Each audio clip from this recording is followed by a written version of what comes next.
મિત્રો ગુજરાતની અંદર એટલા બધા તીર્થસ્થાનો છે કે કેટલા ગણાવવા અને કેટલા ન ગણાવવા. પણ મુખ્યત્વે જે કહી શકાય એમાં જૈન ધર્મ માટે જૈન દેરાસરો જે શેત્રુંજય પર્વત પર છે અને પાલીતાણામાં છે, જિલ્લો ભાવનગર. આમાં અમુક દેરા તો 11મી સદીમાં હશે. તમે પાલીતાણા તમને દેખાતું હશે તો એ 11મી સદીના પણ અમુક દેરા છે. તો જૈનો લોકો માટેનું આ એક અગત્યનું પવિત્ર ધાર્મિક સ્થાન છે. એ સિવાય તારંગા તીર્થ જે ટીંબા ગામ નજીક છે, ટેકરી ઉપર આવેલું છે, ખેરાલુ તાલુકો અને મહેસાણા જિલ્લો. તો ત્યાં તારા માતાનું મંદિર છે. આ સિવાય તમને ખબર છે સોમનાથનું મંદિર હે ને, જિલ્લો ગીર સોમનાથ હવે આવી છે. અને એ જ રીતે દ્વારકાધીશનું મંદિર, જિલ્લો દેવભૂમિ દ્વારકા. ગુજરાતના આ બધા સાંસ્કૃતિક જે યાત્રા ધામો છે એ સાંસ્કૃતિક ધરોહર છે, આપણો વારસો છે, એ આની અંદર દર્શાવી રહ્યો છે. તો આ બધા મંદિરો બહુ પ્રખ્યાત છે. લોકો ક્યાંથી એ દૂર દૂરથી આવી અને એ દર્શનાર્થે, તીર્થના રૂપે અને સ્થાપત્યના રૂપે પણ લોકો આવી રહ્યા છે. સેમ વે મિત્રો, ભારતની જ્યારે ધાર્મિક સ્થાનોની વાત કરી તો એટલા બધા તીર્થ સ્થાનો રહેલા છે. દરેક રાજ્યોની અંદર જે ધાર્મિક પરંપરાઓ છે એના આધારિત એટલા બધા મંદિરો. લોકો 4 ધામની યાત્રામાં નીકળે છે, જેમાં બદ્રીનાથ ઉત્તરાખંડ, જગન્નાથપુરા એ ઓડિશાની અંદર, દ્વારકાધીશ જે તમે જાણો છો દ્વારકા એ ગુજરાતની અંદર, અને રામેશ્વરમ તો એ છે તામિલનાડુ.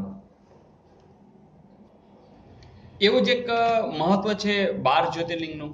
તો તમે જાણો છો એમ કે જે શંકર ભગવાનની જે શિવલિંગો છે એના આધારિત 12 જ્યોતિર્લિંગ ગુજરાતમાં ખાસ કરીને સોમનાથ, નાગેશ્વર, દ્વારકા પાસે એ પણ જ્યોતિર્લિંગમાં આવે છે. એ સિવાય 51 શક્તિપીઠ છે, એમના પણ તીર્થસ્થાનના રૂપે બહુ મહત્વ છે. આ સિવાય લોકો અમરનાથની યાત્રાનું પણ મહત્વ ખૂબ ધરાવે છે. એ સિવાય પરિક્રમા પણ બહુ લોકો આસ્થા ધરાવે છે, જેમાં કે શેત્રુંજયની પરિક્રમા લોકો કરે છે, નર્મદાની પરિક્રમા પણ બહુ જાણીતી છે. એ જ રીતે ગિરનારની પરિક્રમા જે ખાસ લીલી પરિક્રમા તરીકે ઓળખાય છે. તો આ બધી વસ્તુ મહત્વની છે. અને યુનેસ્કોએ આવા લગભગ સમજો ને કે પ્રાકૃતિક અને સાંસ્કૃતિક વારસાના લગભગ 32 જેટલા સ્થળો એ ઓળખ આપી છે અને વારસાના સ્થળ તરીકે એમણે સમાવિષ્ટ કરેલ છે. ફરીથી મિત્રો, ભારતની અંદર ધાર્મિક સ્થાનોની બાબતે મહત્વની બાબતો 4 ધામ, 12 જ્યોતિર્લિંગ, 51 શક્તિપીઠ, અમરનાથની યાત્રા, પરિક્રમા જુદા જુદા સ્થળોની, અને 4 ધામની અંદર જો વિચારીએ તો બદ્રીનાથ ઉત્તરાખંડ, જગન્નાથપુરી ઓડિશા, દ્વારકા ગુજરાત, રામેશ્વરમ તામિલનાડુ. મિત્રો, એક કલ્પના આપણે એવું કરી છે કે તારા જે છે એ પણ દર્શન માટે હાવ દ્વાર સુધી પહોંચી ગયા છે, કે તારાઓ જ બહુ છે અને એ પાછા ક્યાં આવી ગયા છે? દ્વારે આવી ગયા છે. અમસ્તુ આ યાદ રાખવા માટે કે તારાઓ જ બહુ દ્વારે. અહીંયા આપણે આ 4 વસ્તુ યાદ રાખશું. જે તા છે એનો અર્થ કે તામિલનાડુ છે, જે રા એટલે રામેશ્વરમ, બરાબર. એ જ રીતે ઓ એટલે તમે સમજી ગયા છો ઓડિશા છે, અને જ એટલે જગન્નાથપુરી છે. અહીંયા આપણે આ જગ્યાએ લેશું. ઉ એટલે ઉત્તરાખંડ છે અને આ છે બદ્રીનાથ. ઓકે. અને એ જ રીતે છે દ્વારે. તો દ્વારેની અંદર જે થશે એ ખબર જ છે, એટલે આપણે કંઈ લખતા નથી, ગુજરાતમાં જ છે અને એ છે દ્વારકા. તો મિત્રો, આટલી બહુ મહત્વની વાત. સાથે સાથે એ પણ કહી દઉં કે તમને એમ થશે કે આવું કામ વિચિત્ર લખ્યું, તો તમે લોકો હવે સમજી જ ગયા છો કે આવું વિચિત્ર તો જ લખ્યું હોય કે તમને યાદ રહી જાય. અહીંયા યુનેસ્કોની અંદર આપણે જે ટોટલ ભારતના 32 સ્થળો છે એ તમને અહીંયા દેખાઈ રહ્યા છે, અને આપણે 32 સ્થળો છે એ ખાસ યાદ રાખીશું. તો ઓકે ફ્રેન્ડ્સ, તો ભારતના આ બધા ધાર્મિક સ્થાનો છે. આમ મિત્રો, આપણે જેમ ગુજરાતના ધાર્મિક સ્થાનો જોયા, ભારતના જોયા, એ જ રીતે હવે દક્ષિણ ભારત છે એના પણ તીર્થ સ્થાનો આપણે જોઈ લઈએ. મિત્રો, જ્યારે દક્ષિણ ભારતની વાત કરીએ ને તો ત્યાંના જે પ્રાચીન મંદિરો વિશિષ્ટ શૈલી ધરાવે છે. એ એક દ્રવિડ શૈલી કહેવાય ને એ પ્રકારનું સ્થાપત્ય છે.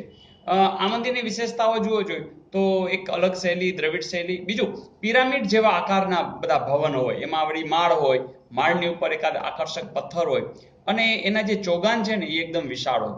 તો આવો એક આ આપેલું છે. અને એક બીજી વાત કે ખાસ કરીને તમિલનાડુની અંદર વિચાર કરો તો મહાબલીપુરમ છે, ત્યાં મહાબલીપુરમ મંદિર છે, કાંચીપુરમ જે છે એમાં કૈલાસ મંદિર છે, કાંચીપુરમમાં જ બીજું વૈકુંઠ પેરુમાળ એ પણ છે મંદિરો. તો આ બધા મંદિરો છે. ઓડિશાની અંદર ભુવનેશ્વર તમે જાઓ તો ત્યાં પરશુરામેશ્વર મંદિર છે, અને કર્ણાટકની અંદર પટ્ટદકલમાં વિરુપાક્ષ મંદિર પણ છે. તો દક્ષિણ ભારતના જે આ પ્રાચીન મંદિરો, ફરીથી તમિલનાડુની અંદર મહાબલીપુરમની અંદર મહાબલીપુરમ મંદિર, કાંચીપુરમમાં કૈલાસ મંદિર અને વૈકુંઠ પેરુમાળ મંદિર, ભુવનેશ્વર ઓડિશાની અંદર પરશુરામેશ્વરમ મંદિર, અને કર્ણાટકની અંદર પટ્ટદકલની અંદર વિરુપાક્ષ મંદિર. ફરીથી મંદિરની વિશેષતામાં અલગ શૈલી, દ્રવિડ શૈલી, પિરામિડ આકારના ભવન, અનેક માળ, એ માળ ઉપર પાછા આકર્ષક પથ્થર અને વિશાળ ચોગાન. તો આ એની ખાસ વિશેષતાઓ છે. મિત્રો આ યાદ રહી જાય એવું જ છે, પણ તેમ છતાં અમુક લોકો હવે ડિમાન્ડ કરે છે, તો એક નાનકડી વાર્તા જેવું વસ્તુ યાદ રાખી લઈએ કે બાહુબલી, મહાબલી એટલે બાહુબલીએ કીધું કે ભાઈ તમને કાચી સેકન્ડમાં કૈલાસધામ કે વૈકુંઠધામ પહોંચાડી દઉં. ફરીથી બાહુબલી બોલ્યો કે તમને કાચી સેકન્ડની અંદર કૈલાસધામ કે વૈકુંઠધામ પહોંચાડી દઉં? તો કે ના, અમને કે પરભુવન પહોંચાડો, પર ને ભુવન પહોંચાડો, પણ મને ઓડીની અંદર પહોંચાડો. પણ એ જ સેકન્ડે બાહુબલીએ એના કાન ઉપર કર્ણ ઉપર એવો એટેક કર્યો કે એના કર્ણના જે પટ હતા ને એ વીરગતિ પામી ગયા. તો મિત્રો વસ્તુ જ ખાલી કે જેથી કરીને તમને એક પણ વસ્તુ ભૂલાય નહીં, તો એ રીતે જરા યાદ કરજો. પણ મને ખ્યાલ છે કે તમે બધા એન્જોય કરી રહ્યા છો, અને જે આપણી ચેનલ છે એ ચેનલની અંદર જે પ્લે લિસ્ટ છે એમાંથી તમામ વિડીયો બસ વિભાગવાર જોતા રહેજો, અને તમારા મિત્રોને જાણ કરતા રહેજો.